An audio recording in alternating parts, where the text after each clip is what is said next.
Bonsoir à toutes et à tous et bienvenue dans ce 20h30 dont voici le sommaire.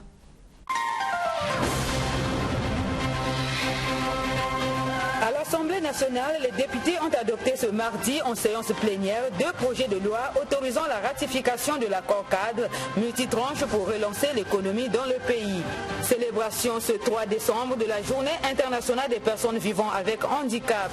À Brazzaville, plus de 500 personnes handicapées ont reçu un don au cours d'une cérémonie organisée par le ministère des Affaires sociales et de l'Action humanitaire. En sport, après le top de l'ouverture de la saison sportive 2019-2020 donné par le ministre des Sports, les fédérations sportives nationales ont pris le relais au sein de leurs fédérations respectives. Le président de la Fédération congolaise de gymnastique a aussi ouvert sa saison.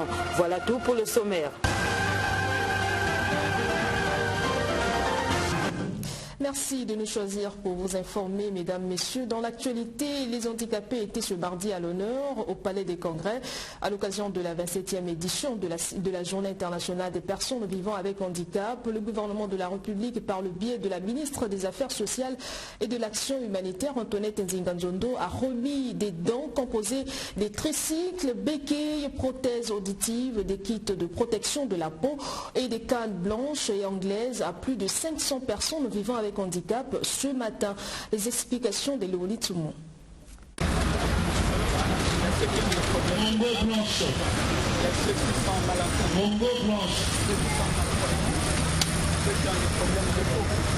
Donc nous avons attendu le 3 décembre pour commencer la distribution.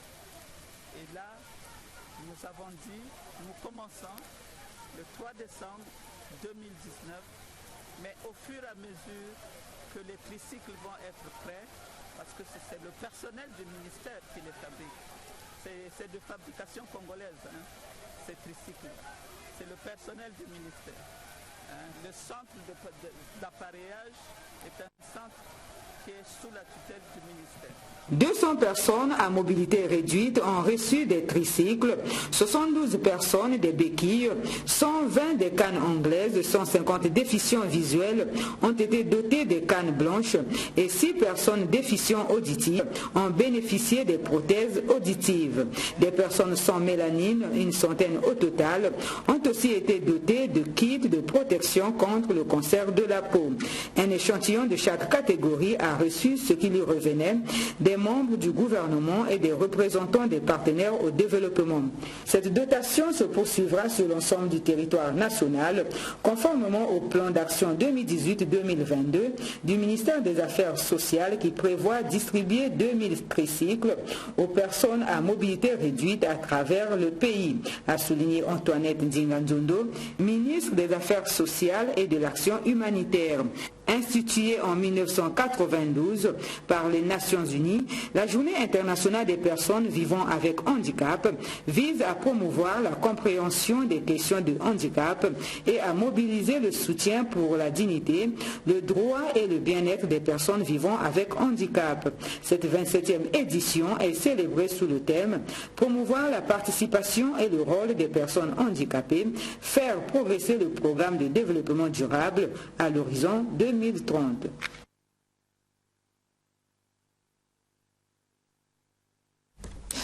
Au cours de cette cérémonie marquant la célébration de la Journée internationale des personnes vivant avec handicap, une mère de famille qu'on appellerait Florence a reçu le prix de Leaders Streets pour le Congo, le prix qui encourage les bonnes actions des parents ou tuteurs des enfants IMC, et ce pour avoir pris soin de ces 2 enfants infirmes moteurs cérébraux depuis 14 ans. Suivez son témoignage, mais aussi celui d'autres bénéficiaires au micro de Bernida Sitou.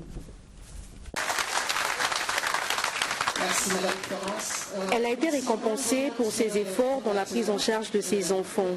Depuis 14 ans, Florence élève ses 2 enfants de 14 et 7 ans, infirmes moteurs cérébraux à Kaï où elle y habite avec son compagnon Jean Médard. Grâce à la fondation néerlandaise Sur un pied d'égalité, leurs enfants infirmes bénéficieront de soins gratuits. Parce que c'est quand même difficile de supporter les enfants dans cet état. Maintenant, aujourd'hui, le gouvernement a pensé à nous. Vraiment, ça va quand même nous soulager. Parce que c'est un problème qui est difficile. Si vous n'avez pas vraiment l'amour des enfants, vous risquerez peut-être d'abandonner même les enfants.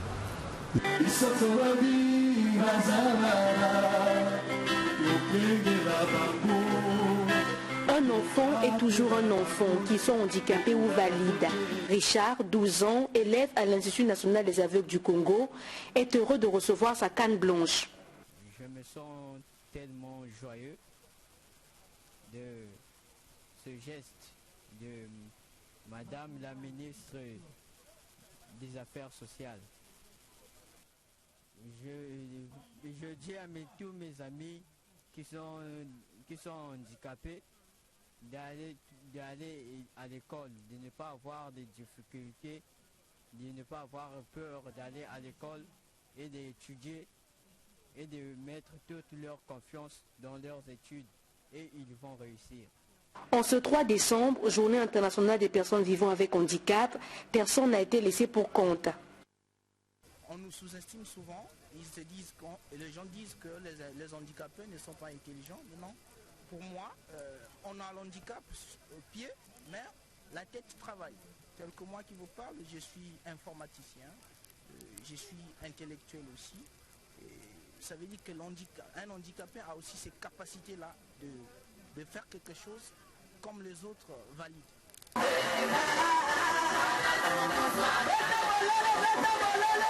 Côté jardin, les personnes handicapées ont communié avec la sœur Clémence Avounou.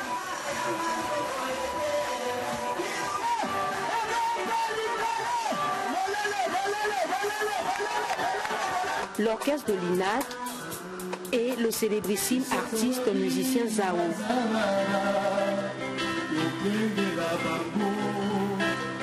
Cette 27e édition a tenu toutes ses promesses à Brazzaville malgré la pluie qui a failli tout gâcher. Sous le contrôle de la ministre des Affaires sociales et de l'Action humanitaire, chacun pouvait repartir avec son tricycle, sa canne blanche, sa canne anglaise, son kit de protection de la peau pour les albinos ou encore sa prothèse auditive pour les déficients auditifs.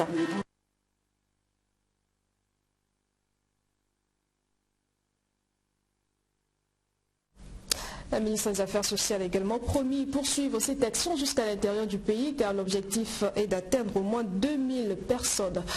Après 2018, la deuxième vague des étudiants qui ont terminé leurs études à Cuba a regagné Brazzaville le lundi. Ces étudiants ont été accueillis à l'aéroport international Maya Maya par le ministre de l'Enseignement supérieur. Dès leur arrivée, Bruno Jean-Richard Itois a promis leur aider dans leur insertion professionnelle. Théodore Baloussa. C'est le ministre de l'Enseignement supérieur qui a personnellement fait le déplacement de l'aéroport Maya Maya pour accueillir cette deuxième vague d'étudiants ayant terminé leurs études à Cuba. Il s'agit de 17 étudiants, dont une seule femme, qui étaient tout heureux de revenir au Bercail et donc de retrouver leurs parents après plusieurs années, bien évidemment, passées à Cuba. Dans le lot, il y a 9 ingénieurs en télécommunications, un ingénieur en automatisme, soit 10 étudiants partis en 2013 et de 7 techniciens en électromédecine qui ont quitté le pays en 2015. Dans son allocution de circonstances, Bruno Jean-Richard Itois a dit qu'il s'agit pour le gouvernement de la République à présent d'une nouvelle mission qui commence, celle de l'insertion professionnelle. Comment vous aider à vous insérer dans la société? J'ai un conseiller qui est chargé de cela. Nous travaillons à ce que ce soit intégré dans une direction générale qui sera chargée de l'orientation, des bourses et de l'insertion professionnelle. Des équipes entières seront consacrées à cela, à vous recevoir, à vous écouter, à écouter vos desiderata, à vous accompagner dans vos démarches, à vous conseiller, à vous appuyer. C'est une chose qui se construit encore, elle n'est pas encore parfaite. Ces équipes serviront de lien entre vous et la nouvelle agence pour l'emploi qui remplace l'ONEMO. Ces équipes serviront de lien entre vous et les autres ministères, demandeurs de vos compétences. Pour ceux qui sont ingénieurs, nous irons voir les ministères qui ont besoin d'ingénieurs et le besoin est très grand. Ces équipes serviront d'intermédiaire entre vous et les chambres de commerce. Et pourquoi pas directement les entreprises. Nous avons en projet d'organiser chaque année un salon de l'emploi. Ça n'est pas encore fait, mais je vois que d'autres ont pris l'initiative, font un salon de l'emploi. Donc j'espère que, à défaut de ce salon, nous mettrons en place des structures qui permettront de jouer ce rôle d'interface. A noter que ces étudiants qui attendent à présent la réaction du gouvernement de la République, visiblement émus de retrouver leurs parents, ont promis mettre tout leur savoir au service de l'État. Ils n'ont malheureusement pas oublié leur mois de bourse impayé à Cuba. Dans la suite de ce journal, les élus du peuple étaient ce mardi en séance plénière. Ils ont adopté à l'unanimité 2 projets de loi que le gouvernement a signés avec l'Agence française de développement.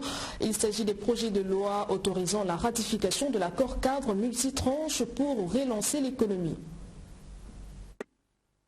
2 projets de loi soumis à la sagacité des députés pour cette séance plénière.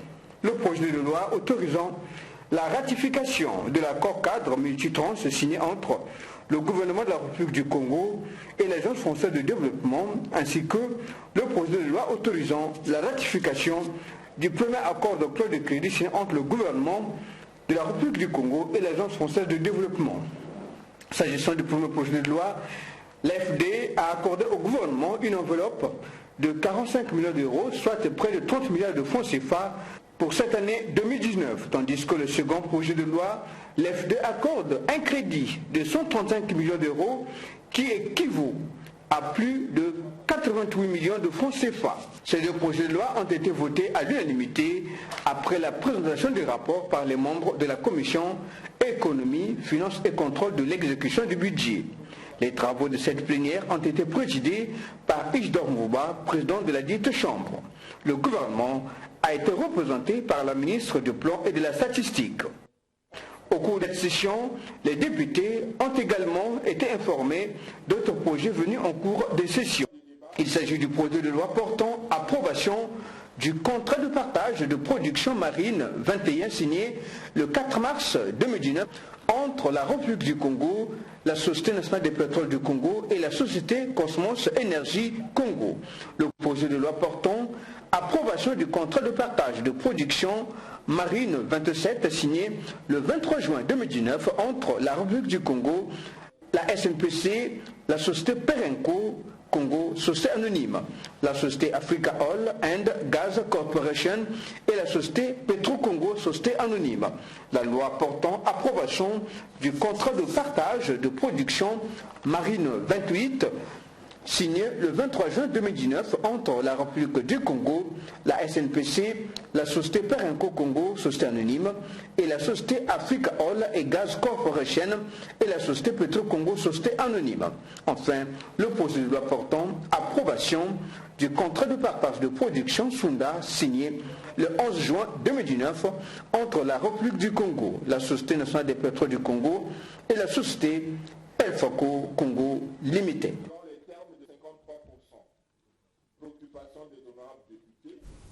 Et puis le ministre des Postes, des Télécommunications et de l'économie numérique, Léon Juste Ibombo, s'est entretenu avec une délégation de la Banque mondiale en séjour à Brazzaville. Les échanges entre les 2 parties ont tourné autour du site qui devrait abriter le data center ou encore le centre des données qui devra fournir des services informatiques en environnement contrôlé à Brazzaville. Les détails de Morel Mabélé. Il s'est tenu à Brazzaville la revue de performance du portefeuille public sur les projets cofinancés par le Congo et la Banque africaine de développement BAD.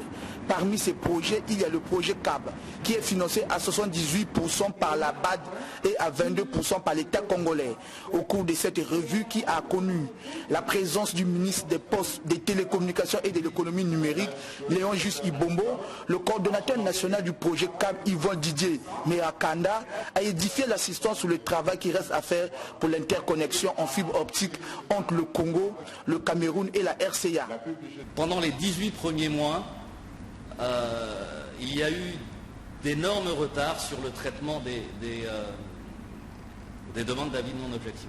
Alors ce n'est plus le cas aujourd'hui, mais je voulais quand même le laisser là parce que cela peut avoir un impact substantiel sur le projet. C'est-à-dire que dans la mesure où nous avons un certain nombre d'objectifs, que ce soit de taux de décaissement ou de taux d'engagement, lorsque vous avez des traitements des demandes d'avis non-objection qui prennent jusqu'à 6 ou 7 mois, ça a un impact direct sur le projet. La plus grosse difficulté que nous avons aujourd'hui, c'est qu'en ce qui concerne la construction du data center, qui représente 44% de notre budget, nous avions besoin d'un terrain qui devait être mis à disposition du projet par le gouvernement. La demande a été faite il y a 2 ans et nous n'avons toujours pas de terrain. Vu la récession économique, le Congo n'arrive plus à respecter ses engagements. Voilà pourquoi au cours du premier trimestre 2020, il y aura une revue à mi-parcours pour sélectionner les projets les plus importants. Cette délégation de la BAD a été aussi reçue par le ministre des Postes, des Télécommunications et de l'économie numérique. Ici, les deux parties ont échangé également sur la connexion du Congo avec le Cameroun et la RCA et la construction d'un data center qui est une banque de données, mais il faut tout d'abord trouver le site. Antoine-Marie Sietoué, chef de la délégation de la BAD. À l'état actuel, pour nous, c'est de pouvoir inaugurer finalement l'interconnexion entre le Cameroun et entre la RCA, disons au mois de juin 2020, c'est ce qui est initialement prévu. Si on arrive à tenir dans les délais, ce sera très intéressant, mais au moins avant la fin de l'année 2020 que toutes ces activités puissent être réalisées. Léon Gisli Bombo. Au début, nous avons eu un terrain qui nous a été attribué à Kintélé, mais après, il s'est avéré que ce terrain, il y avait des petits soucis d'érosion. Et aujourd'hui, nous avons travaillé sous la prescription du premier chef du gouvernement, le terrain de l'ex-UAPT, l'Union africaine des postes et télécommunications, qui se situe à quelques encablures de centre culturel français. Maintenant, c'est l'Institut français, je crois. Voilà, c'est le terrain qui va abriter le data center. Et toutes les démarches administratives sont finalisées et nous pourrions commencer à travailler. Après l'installation du data center, le Congo qui hébergera ces données signera là un acte de souveraineté. Ah, vous les travaux. Bon, ensemble. Merci beaucoup, bon voyage. L'actualité africaine en bref et en images, c'est tout de suite avec la Voix de l'Amérique. Au moins 3 militaires burkinabés ont été tués dans la nuit de lundi à mardi lors de 2 attaques dans le nord et le nord-ouest du Burkina Faso, a-t-on appris de sources sécuritaires. 2 soldats maliens ont été tués lundi et 7 autres blessés par un engin explosif improvisé dans le centre du pays en guerre, pas loin de la frontière du Burkina Faso. Brice Lacruche Ali Hanga, l'ancien tout-puissant directeur de cabinet du président du Gabon Ali Bongo Ndimba, a été interpellé mardi dans une vaste enquête anticorruption. L'ancien président zimbabwéen Robert Mugabe, décédé en septembre à l'âge de 95 ans, a laissé 10 millions de dollars, 10 voitures et plusieurs propriétés à ses héritiers, selon le détail de ses biens rendus publics mardi dans la presse d'État. On va parler sport à présent. Après le top de l'ouverture de la saison sportive 2019-2020 donné par le ministre des Sports, certaines fédérations sportives nationales ont pris le relais au sein de leurs fédérations respectives. Le président de la Fédération congolaise de gymnastique a ouvert lui aussi la saison. Donald Bouman fait le point. Plusieurs clubs de gymnastique de la ville capitale ont donné le top à l'ouverture de la saison sportive à la Fédération congolaise de gymnastique. Pour cette saison, les clubs doivent s'acheter la licence au secrétariat général de la Fédération congolaise de gymnastique. De même, ils doivent souscrire à une assurance qui couvrira la pratique des entraînements. Après la déclaration de l'ouverture de la saison faite par le président de la Fédération congolaise de gymnastique, le directeur général des sports et autres amoureux de la gymnastique aérobique, rythmique et artistique ont assisté à quelques démonstrations.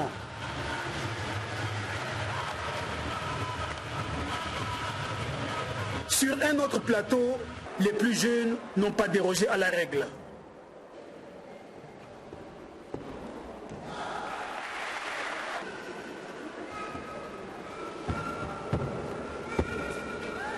Un peu plus loin, sur cette table de saut, ces gymnastes nous ont aussi gratifiés avec quelques numéros.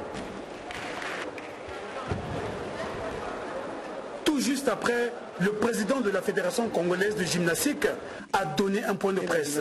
Au cours de ce face-à-face avec la presse, François Bakana a édifié sur les échéances à venir, notamment sur la préparation des Diables Rouges au championnat d'Afrique de gymnastique aérobique junior et senior qui se déroulera du 10 au 15 mars prochain au Caire en Égypte. Un autre événement auquel prendront part les Diables Rouges, le championnat d'Afrique de gymnastique artistique prévu du 26 mars au 5 avril prochain à Pretoria, en Afrique du Sud.